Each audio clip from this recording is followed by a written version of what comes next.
Have you ever witnessed someone disrespecting a military veteran? The kind of moment that makes your blood boil instantly? What you're about to hear happened just outside a small diner in Pennsylvania, where one arrogant biker thought it would be funny to mock a 70-year-old Vietnam veteran wearing his service cap. He had no idea what was coming. Within 30 minutes, the parking lot was filled with veterans in uniform, standing shoulder to shoulder in silent formation. The look on the biker's face when he walked outside? Priceless. But what happened next changed not just his life, but everyone who witnessed it. Stay with me until the end to discover how one moment of disrespect transformed into something nobody in that town will ever forget. Welcome to Honor Echoes, where we share the powerful stories of veterans that deserve to be heard and remembered. Today's story isn't just about confrontation. It's about redemption, respect, and the unbreakable bond between those who served. Before we dive in, make sure you hit that subscribe button and notification bell so you never miss the stories of heroism and honor that shaped our nation. Let's begin. The day started like any other at Molly's Diner, a modest establishment just off Route 30 in Lancaster County, Pennsylvania. The kind of place where the coffee's always hot, the pie's always fresh, and the conversations flow easily between strangers seated at the counter. I was working the morning shift, pouring coffee and taking orders. It was a Tuesday in October, and the morning rush had just died down when Frank walked in. Frank Moretti was a regular at Molly's, a 73-year-old Vietnam veteran who came in every Tuesday and Thursday for breakfast. He always wore his navy blue Vietnam veteran cap with its yellow embroidery, always sat at the same corner booth, and always ordered the same thing. 2 eggs over easy, wheat toast, no butter, and a small orange juice. That morning, I noticed he moved a little slower than usual, leaning heavily on his cane as he made his way to his booth. "Morning, Frank," I called out, already reaching for the orange juice.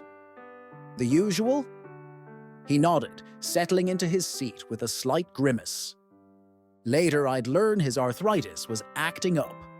One of many souvenirs from his time slogging through the jungles of Vietnam as a young Marine in 1968. The bell above the door jingled again as 3 men in leather motorcycle jackets walked in. I'd never seen them before. They were loud, laughing about something as they claimed the booth across from Frank's. The largest of the 3, a heavy-set man with a bushy beard and a skull bandana, kept glancing over at Frank, nudging his friends and smirking. I brought Frank his orange juice and was about to head back to get his eggs when I heard the bearded biker raise his voice. "Hey, look, guys," he said, loud enough for half the diner to hear. "It's one of those heroes who couldn't even win their war." The diner went quiet. Frank didn't respond, just sipped his orange juice, eyes fixed on the tabletop. The biker wasn't done. "My uncle said you boys were just baby killers anyway. That what you did over there, old man? Kill some kids for Uncle Sam?" I froze, coffee pot in hand, unsure what to do.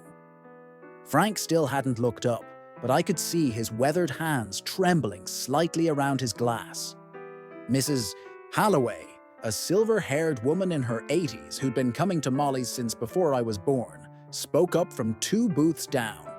"Young man, that's enough. Show some respect." The biker laughed. "Respect? For what? Losing a war? For killing civilians? That generation messed up everything and then wants us to thank them for it." Frank finally looked up. There was no anger in his eyes, just a profound weariness that made my heart ache. "Son," he said quietly, "you're entitled to your opinion." "Men like me fought so you could have that right," the biker scoffed. "Don't son me, old man. You don't know anything about me." "You're right," Frank conceded, turning back to his juice. "And you don't know anything about me or what we faced over there. Let's leave it at that." Something about Frank's dignity in the face of this harassment struck me deeply. I'd known Frank for 5 years, served him hundreds of breakfasts, but realized I knew almost nothing about what he'd experienced in Vietnam. He never talked about it, never brought it up. The biker wouldn't let it go. Yeah, let's leave it at that. Let's leave it at how you guys came home and expected parades while villages burned behind you. I'd had enough. Sir, I'm gonna have to ask you to stop harassing our customers, or leave. The bearded man glared at me, then at Frank, then back to me. Whatever. Just bring us some coffee. I nodded and walked away, my hands shaking with anger. When I brought Frank his eggs, I touched his shoulder gently. I'm sorry about that, Frank. He just nodded, a small, sad smile crossing his face. Not your fault. Some folks don't understand, and that's okay. As I turned to leave, Frank added, and some folks weren't there. They don't know what it was like in the jungle, watching your friends die around you, never knowing if you'd make it home. They don't know what it's like to come back to a country that spits on you after you've given everything. But that's okay too. I wouldn't want them to know. Nobody should have to know that. There was something in his voice, not self-pity, but a deep, abiding pain that brought tears to my eyes. I nodded and went back to work, but I couldn't stop thinking about what Frank had said. The bikers were obnoxious throughout their meal, making loud comments and laughing. They'd glance over at Frank occasionally, but he ignored them, eating his breakfast methodically, focused on his food. When Frank finished eating, he left his usual generous tip, nodded to me, and walked out, back straight despite his cane. The bearded biker watched him go, then made a mocking salute to his buddies who laughed. What happened next, I only heard about later, pieced together from various accounts. Apparently, as Frank was getting into his old Buick in the parking lot, the bearded biker came out and shouted something else at him. Frank ignored him again and drove away. What the biker didn't know was that 2 booths over from Frank had been sitting Doug Chambers, a retired Army sergeant who'd served in Desert Storm. Doug had been quietly seething throughout the whole exchange. Once Frank and the bikers were gone, Doug paid his bill, left, and made a phone call. That phone call set off a chain reaction that would culminate approximately 30 minutes later. I was wiping down tables when I noticed vehicles starting to pull into the parking lot. First, it was just a couple of cars. Then more arrived. Then a few motorcycles, not choppers like the rude bikers rode, but touring bikes, many with American flags and military branch insignia. Men and women began to gather in the parking lot. Some wore portions of military uniforms. Others wore hats or jackets identifying them as veterans. They ranged in age from 20-somethings to elderly men who must have served in Korea or even World War II. They didn't enter the diner. They just stood in the parking lot, forming a loose semicircle, talking quietly among themselves. By now, the bearded biker and his friends had noticed. They kept looking out the window, clearly confused about what was happening. More veterans arrived. I counted at least 30 people now standing outside, and more were coming. "What's going on out there?" the bearded biker finally asked me as I refilled his coffee. "I don't know," I lied, although I was beginning to understand. 20 minutes after the first veterans had arrived, a familiar Buick pulled into the lot. Frank got out, now wearing his full Marine dress uniform, medals gleaming on his chest. He walked with purpose now, barely using his cane, back ramrod straight as he approached the assembled group. Several veterans saluted him, which he returned crisply. There had to be at least 50 veterans gathered now.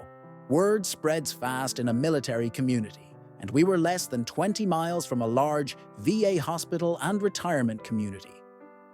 Inside the diner, the bearded biker and his friends had gone quiet, watching the scene unfold with growing unease. "Maybe we should go," one of them muttered. "Why?" the bearded one shot back, but I could hear the uncertainty in his voice. "We didn't do anything wrong." Just then, Doug Chambers entered the diner and walked directly to their table. He wasn't a particularly large man, but he carried himself with an unmistakable authority. "Gentlemen," he said, his voice level but hard as steel, "there are some people outside who'd like a word with you." The bearded biker tried to look tough. "Yeah? What if we don't want to talk to them?" Doug smiled, but it didn't reach his eyes. "Then they'll come in here. Your choice." The three bikers looked at each other, then slowly got up and followed Doug outside. I abandoned any pretense of working and stood by the window, watching along with every other customer in the diner. As the three bikers emerged, the veterans formed a tight corridor leading to where Frank stood at the center of the group. The bearded biker hesitated at the door, clearly intimidated by the wall of veterans. But his pride wouldn't let him turn back now. He and his friends walked slowly down the human corridor until they stood face to face with Frank. What happened next was something I'll never forget. Frank took a step forward and in a clear voice that carried across the parking lot began to speak. I couldn't hear every word from inside, but later accounts filled in what I missed. "My name is Frank Moretti," he began. "United States Marine Corps, 3rd Battalion, 4th Marines. I served in Vietnam from 1968 to 1970. I earned this Purple Heart at Khe Sanh when a piece of shrapnel tore through my leg.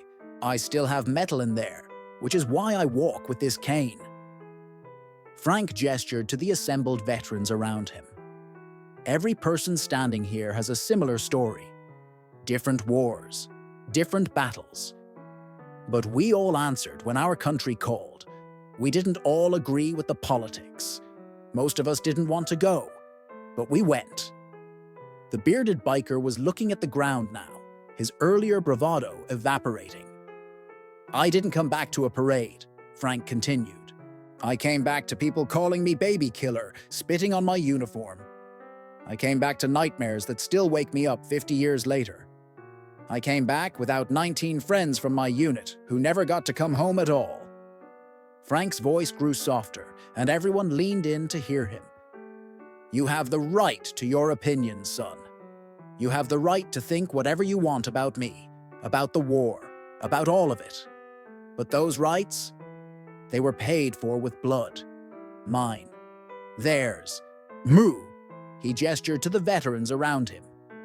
"And the blood of those who never came home." The parking lot was absolutely silent now. Several of the older veterans had tears streaming down their weathered faces. "We didn't come here for an apology," Frank said. "We came here because we want you to see us, really see us. We're not just old men in funny hats. We're not just chapters in your history books. We're people who gave pieces of ourselves, some physical, some not, for this country." The bearded biker finally looked up, his face flushed with shame. I'm sorry," he managed. I shouldn't have said those things." Frank nodded once, acknowledging the apology without accepting or rejecting it. "My nephew served in Afghanistan," the biker continued, his voice stronger now. "He came back different, couldn't hold a job, couldn't sleep. 2 years later, he killed himself." A murmur ran through the assembled veterans. Frank's expression softened. "I guess I've been angry," the biker admitted. "Angry at the government, angry at the military, angry at the whole system that sent him over there and didn't take care of him when he came back. But I shouldn't have taken that out on you. That wasn't right." Frank stepped forward and put his hand on the younger man's shoulder. "I'm sorry about your nephew, son. Truly I am. Too many of us know that pain." Several veterans nodded solemnly. "What was his name?" Frank asked quietly. "Michael," the biker replied, his voice breaking. "Michael Dawson." Frank turned to the assembled veterans. "Then today, we also stand for Michael Dawson, and for all those like him who fought their hardest battles after coming home." The bearded biker, I would later learn his name was Robert, broke down then. His shoulders shook as he sobbed openly in that parking lot, surrounded by men and women who understood his pain better than anyone else could. What happened next was even more extraordinary. One by one, veterans stepped forward, embracing Robert and his friends, sharing brief stories of their own loved ones lost not just in combat, but to the invisible wounds of war that followed them home. Frank organized them into a circle, and they held a brief, impromptu memorial service right there in the parking lot of Molly's Diner.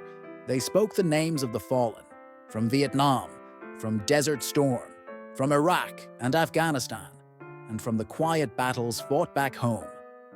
By the time it was over, there wasn't a dry eye in the place, not in the parking lot, and not among those of us watching from inside the diner. The veterans didn't leave immediately.